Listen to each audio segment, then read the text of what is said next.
Hello everyone, welcome to digital platform of point to point education. आज हम लोग आगे नेक्स्ट क्वेश्चन डिस्कस करेंगे। तो चलिए स्टार्ट करते हैं। पहला क्वेश्चन,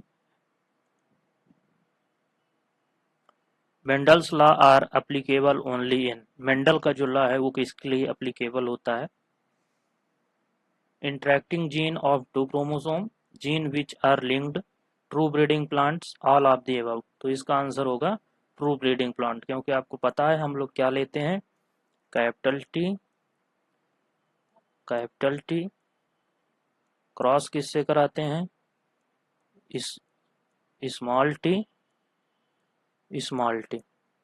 इससे क्रॉस कराया जाता है। ठीक है, चलिए नेक्स्ट देखते हैं।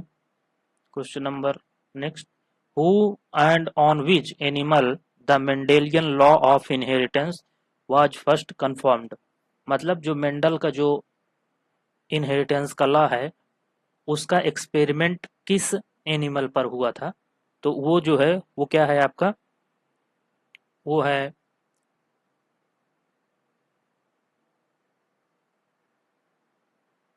ड्रोसोफिला। क्या है बेटा? ड्रोसोफिला। मॉर्गन ने किया था, ठीक है, टीएच मॉर्गन ने किया था, किस पे किया था? ड्रोसोफिला पर किया था। ठीक है, चलिए नेक्स्ट चलते हैं। नेक्स्ट क्या है? Mendel's first law is called law of. Mendel का जो पहला लॉ था उसे हम क्या बोलते हैं? तो उसे बोलते हैं क्या? सेग्रीगेशन। ये आप लोग जानते होंगे। नेक्स्ट चलते हैं बेटा, law of segregation is also called law of. पहला जो लॉ, मेंडल का जो फर्स्ट लॉ था उसे सेग्रीगेशन बोलते हैं। ठीक है, लॉ ऑफ सेग्रीगेशन।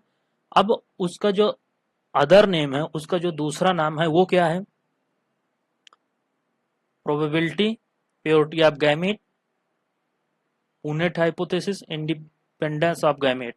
तो उसका जो दूसरा नाम है बेटा वो क्या है? Purity of gametes. उसका क्या नाम है बेटा? Purity of gametes. चलिए नेक्स्ट देखते हैं। Gametes are never hybrid, this is the statement of law of.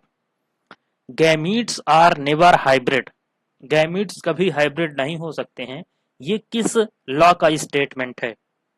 तो ये जो है आपका डोमिनेंस का है, सेग्रीगेशन का है, रैंडम फर्टिलाइजेशन का है, इंडिपेंडेंट असॉर्टमेंट का है। तो ये किसका है बेटा? जो आपका gamete are never hybrid, this is the statement of law of, ये किस लॉ का स्टेटमेंट है?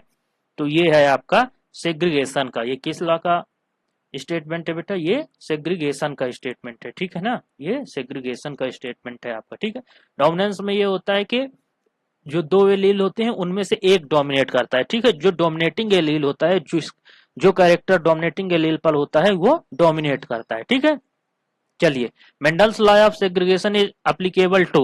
मेंडल का जो सेग्रीगेशन का लॉ है वो किस पर एप्लीकेबल होता है? Dihybrid cross, monohybrid cross, dihybrid but not monohybrid, both dihybrid and monohybrid cross. तो इसका आंसर हो जाएगा both, dihybrid and monohybrid cross. ठीक है, चलिए नेक्स्ट चलते हैं। नेक्स्ट क्या है? If a plant heterozygous for tallness is self, sorry, if a plant heterozygous for tallness is selved, the F2 generation has both tall and dwarf plant. This prove the principle of। मतलब heterozygous tallness plant है, ठीक है, उसके F2 generation में toll और dwarf दोनों plant आते हैं। ये क्या प्रूव करता है? ठीक है, तो ये क्या प्रूव करता है बेटा? ये क्या प्रूव करता है? ये प्रूव करता है सेग्रीगेशन का। क्या प्रूव करता है बेटा? सेग्रीगेशन का। ये प्रूव करता है कि जो एलील होते हैं वो जब आपका गैमीट बनने का प्रोसेस आता है तो वो क्या होते हैं? सेग्रीगेट हो जाते हैं। क्या हो जाते हैं बेटा? सेग्रीगेट हो जाते हैं, अलग अलग हो जाते हैं। 28, mating between two individuals differing in genotype to produce gamete variation is called.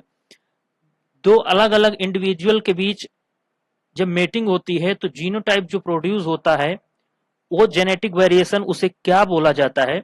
उसे क्या बोला जाता है बेटा? उसे बोला जाता है हाइब्रिडाइजेशन। उसे क्या बोला जाता है बेटा? हाइब्रिडाइजेशन बोला जाता है। 29, cross between unrelated group of organism is called. Unrelated group of organism is called hybrid. दोनों क्वेश्चन लगभग सेम है, बस सेंटेंस चेंज किया है। नेक्स्ट चलते हैं और last question, Mendel publish the result of his experiment in the year. किस ईयर में पब्लिश हुआ था? तो ये आपका जो है वो किस ईयर में पब्लिश हुआ था? ये हुआ था